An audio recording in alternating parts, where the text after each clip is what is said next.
नर्मदे हर नर्मदे हर. आता वाजले 6 वाजले ना, 6:15 वाजले. आम्ही आश्रमातून निघून जवळजवळ 2 किलोमीटर पुढे आलोय. एक छोटासा डोंगर चढलो आणि तो उतरून खाली चाललोय आता. आणि हे आमच्या चारी बाजूनी हे डोंगर आहे, चारी बाजूनी.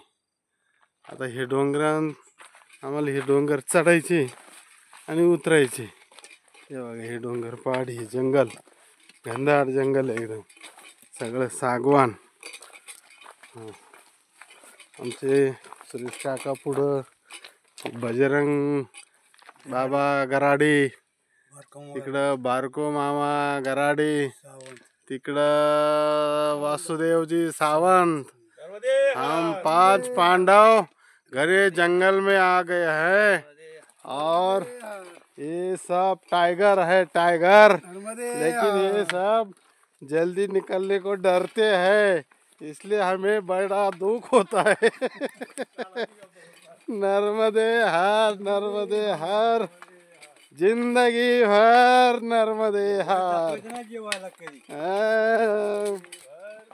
नर्मदे हर. इस जंगल में मैया हमारे साथ है, हमें किसी का डर नहीं है.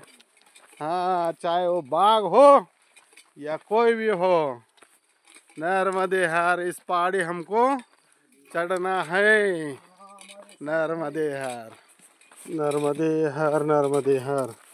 इथं परिक्रमावासी जंगलामध्ये भटकू नये.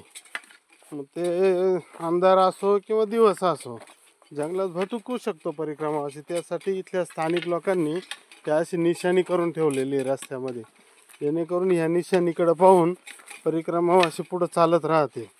नाहीतर ह्या जर निशाणी नसले तर परिक्रमावासी जंगलात कुठे भटकू शकतो. एकदा भटकला तर परत त्याला बाहेर निघणं मुश्किल होईल. एवढी खतरनाक जंगल आहे. आणि पहाडी ही बघा ना, फार मोठमोठे जंगल आहे. हे व्हिडिओमध्ये तुम्हाला फार छोटे दिसतात, पण हे फार मोठे जंगल आहे. नर्मदे हर, नर्मदे हर, नर्मदे हर, नर्मदे हर, नर्मदे हर, नर्मदे हर, नर्मदे हर, नर्मदे हर, नर्मदे. हे बघा, ही निशाणी करून ठेवली. आणि नर्मदा परिक्रमेच्या मार्गामध्ये एक म्हण आहे, म्हण. ती म्हण म्हणजे अशी आहे का, नर्मदा परिक्रमेत असताना आटा, फाटा आणि काटा या 3 गोष्टींची कधीच कमी पडत नाही.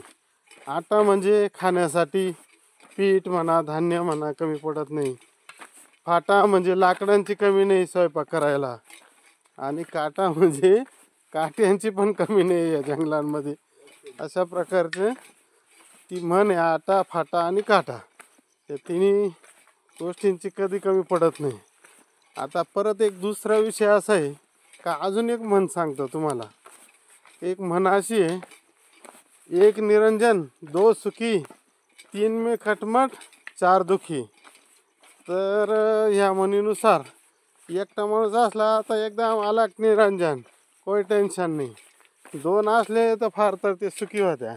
आणि 3च्या पुढं जर संख्या गेली ग्रुपमध्ये का, काही ना काही खटमट खटमट चालूच राहते. कोण कोणावर बिघडतं, कोण काय म्हणतंय, असं कोण कुठं उडी मारितंय, तर ते होत राहतंय. तर त्यामुळं ही म्हण आमच्या ग्रुपला लागू पडतं ती असं म्हणायला काय हरकत नाही.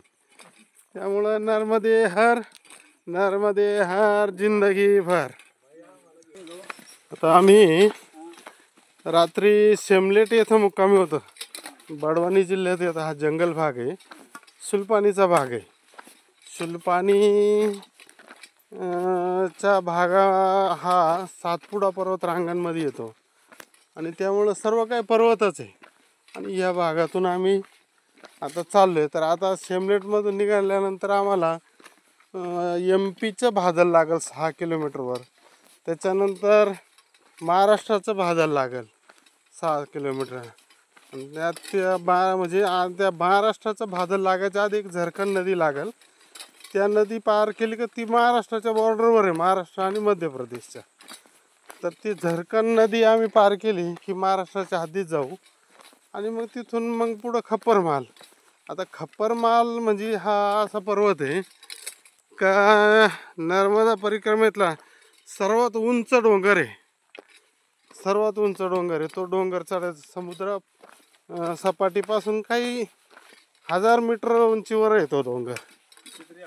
हो, तर तो डोंगर आज आम्हाला चढायचा आहे. त्यामुळं आता आहे नर्मदा मैया आम्हाला शक्ती देते, सर्व काही व्यवस्थित चालू आहे. नर्मदे हर, नर्मदे हर. हे दृश्य शुलपाणीतलं अगदी मनमोहक दृश्य. शुलपाणीमध्ये प्रवास करायला त्रास आहे, पण हे दृश्य बघायला जो आनंद आहे ना, तो आनंद कुठे मिळत नाही. त्रास वाटत नाही. संध्याकाळी एकदा पोहोचलं मग याची आरती केली का बस थकवा निघून जातो, बाकी काही नाही. नर्मदे हर, नर्मदे हर, नर्मदे हर, नर्मदे हर. आम्ही आता मध्य प्रदेशच्या भादलमध्ये आलो आहे. मध्य प्रदेशच्या भादलमध्ये नक्कर सिंग सोलंकी यांचा आश्रम आहे. अतिशय सुंदर, फार मोठं, जवळजवळ 50-100 जरी लोक आले तरी तिथं मुक्कामी राहतील असं फार मोठं नवीन घर बनवलं. नर्मदे हर, नर्मदे हर.